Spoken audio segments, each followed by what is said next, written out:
As former President Jimmy Carter's body lies in state at the U.S. Capitol and a series of ceremonies take place in his honor, a man from the Piedmont will be there. Doug Copeland is from Greensboro, and he played a role in the Carter administration. And as you'll see in tonight's Buckley Report, his time with the former president left an indelible mark.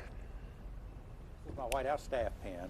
Sometimes history is served to you on a platter. I met Carter in 1975 at a lunch one day. He was getting ready to do a program in Chapel Hill, and a friend of mine was the chair of this program, and he was going to be the keynote speaker, invited me down to have lunch with this, at the time, Jimmy Who.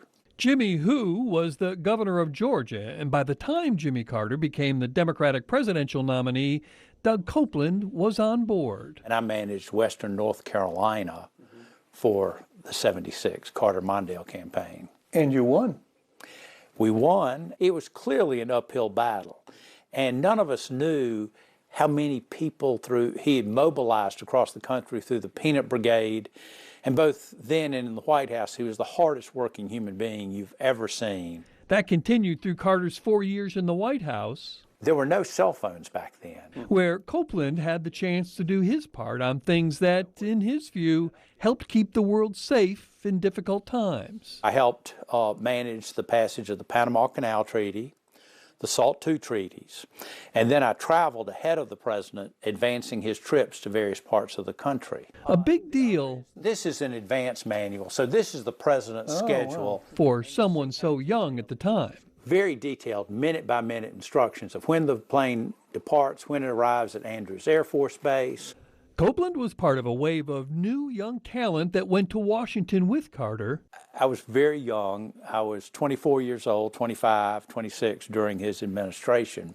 And I have to be honest with you, I probably didn't appreciate the experience I was having at the time. This is the pen that the president used to sign legislation with.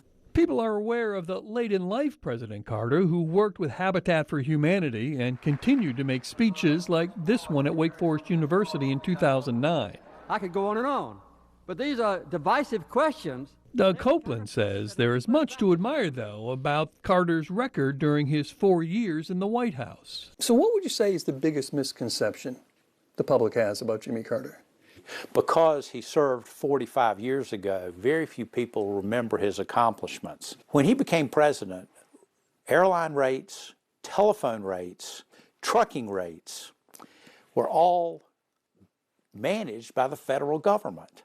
He deregulated that, and as a result, it is cheaper to fly to Europe today than it was before he was president because he invoked competition. Add in foreign policy accomplishments like the Camp David Accord signed between Israel and Egypt, and there's quite a record to fall back on.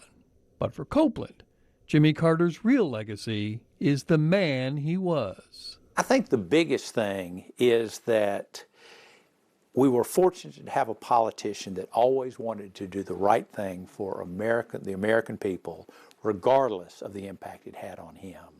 Bob Buckley, Fox 8 News. Doug Copeland and his wife will be at the funeral for former President Carter tomorrow at the National Cathedral in Washington.